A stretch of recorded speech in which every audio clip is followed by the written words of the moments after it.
character, under the orders of the male lead, goes to pick up a new helmet for the male lead, and the store manager's like, did he get another accident? And she explains to the main character that he used to own a old ride, like he had another ride, until he wrecked it. He wrecked it so badly they could not fix it. Like, there was no fixing it. Like, it needed so many new parts. Like, there was no going back. And the male lead had claimed at the time that he was never going to race again, never ride again, except he shows up later asking for a new ride. And she just looks him up and down and goes, I thought you weren't going to race again. And he embarrassedly like, well, I want to race again. And she's like, I knew it. And got the ride. He rides now. So the main character obviously is concerned, and no surprise she's concerned too, because she thinks, thanks to this helmet needing to be replaced, that the melee got hurt. And the main character even questions him later over it, and looks around the melee to see if he can find the scar the melee could have got from his last accident. So this is mentioned in book 1, but we're not given much information, but book 2 gives us all the information. Basically, during one of their concerts, someone tries harming and attacking them and does get to harm them. Like, the vocalist is given a bloody nose, and the male lead, his back was hit so hard, like someone hit him with a bar so hard he might had to have metal put into his spine. Like, they were all terrified because of how hard this person hit him with a bar. Like, oh my god, is that horrifying? The male lead figures out on his own that the main character has gone deaf in his left ear, and they have a conversation. Typically, it's mostly over text message, but they have a conversation about what's going to happen and how he's going to help the main character still be able to do the things the main character wants to do until he goes completely deaf in his right ear too. But he's going to be there for the main character. He's going to be supportive of the main character. He's going to make the main character see the things the main character wants to see and hear before he goes completely deaf. And I absolutely love that. Like, he says the things the main character needs to hear and has been wanting to hear since, he's gone deaf and was told that he was going deaf. The main character wants to make a demo from the song he wrote in book 1, and his friend who owns a studio tells him that he can do it for free for the main character, and the main character's like, no, you don't have to, and the dude's like, no, let me do this. And the main character's like, okay, yeah, let's do this. And the male lead joins them. Like, the male lead agrees to help them make the song into a demo, and it was absolutely really sweet. And I was like, ooh, I really can tell that the male lead likes the main character. The main character hasn't realized it, but it's so obvious the male lead likes the main character. It really is obvious. So the main character wants to pay the male lead back for helping him on his demo, so he takes the male lead to the restaurant of the dude he usually goes to pick up the male lead's food. This dude is a fan of the male lead, so it's a more reward for the restaurant owner than it is for the male lead, because this dude gets to meet his idol and he gets, his guitar autographed, and the male lead fixes up his guitar.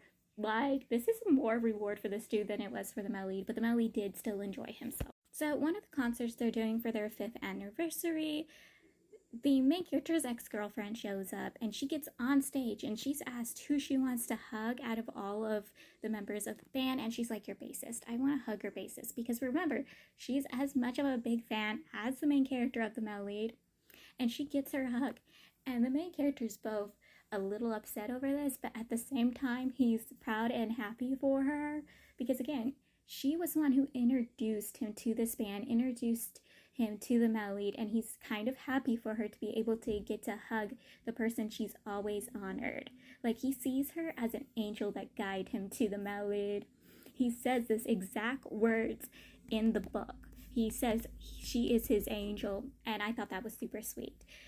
He is teased by the other assistants, and the male lead questions him if he shouldn't have hugged her, and if that upset the main character, and the main character is like, no, it didn't. She might have been my girlfriend, but it does not upset me that you hugged her. It's kind of the vice versa. It was the vice versa. There's a character in this that has so much bad luck, I feel bad for her. Like, her bad luck is the same level of the main character from Heaven's Official Blessings bad luck. Girl is never lucky. I feel bad for her every time I read a scene with her in it. The first time is she almost twists her ankle getting the guitarist to stuff, and the guitarist, the male lead, and the main character has to take care of her. The second time is she faints because she has low blood sugar and didn't take care of herself like she should have. Because, none of them take care of themselves. The musicians, the assistants, none of them do. And so she faints, and the main character catches her. And like the main character took care of her last time, she's starting to obviously have feelings for the main character, or at least I have believed she has feelings for the main character. And then when she is told by the guitarist to go and eat, because again, he believes she hasn't eaten yet, the main character goes with her to make sure she doesn't faint or get into another accident. And they're eating breakfast together. They're told to get coffees for everybody through a text message, so they do. And they're told, oh, if you buy a certain amount of stuff, you can get pendants. And she badly wants the pendant. So the main character's like, yeah, let's buy enough stuff to buy the pendants. And she is super happy over that because, now they kind of have matching pendants. Yes, they have kind of matching pendants because the main character gets one for himself too. So yeah. And then later, she asks the main character, she's like kind of describing the main character. This is why I think the person she's crushing on is the main character. And how she wants to tell the person she loves them, but she wants advice before she does it if she should do it. And she kind of already gets rejected because the main character kind of describes the person he admires, he cares for, which is the male lead, and the poor girl is just left, oh, okay. I felt so bad for her every time she appears. Every time the guitarist's assistant appears, I just feel so bad for her. And again, the male lead is drinking vinegar. Okay, he is full on drinking vinegar. He sees that the fact that the main character has this pendant and he wants the same matching pendant because they have several options you could have. You can choose which one you want. And the male lead wants one exactly like the main character's. So they go to the cafe. And he pouts and kind of throws a tantrum, like not full on tantrum, but he throws a tantrum in his own way. He's like, I'll buy coffee enough for everybody in the store so I can buy enough stuff to get myself a pendant, the exact same one as you. I am not kidding, he does. I'm like, honey, the level of shameless, but also good for you. It's so obvious you have a crush on the main character.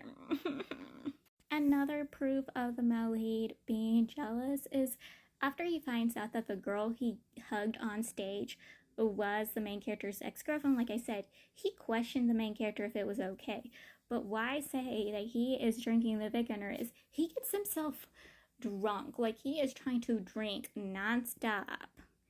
Yes, the guitarist was pushing him to drink, but it didn't take much pushing. He's like, give me that alcohol and drink it, and try to pour more alcohol. And the main character's like, no, I'll drink for him. And the male lead's like, I can drink.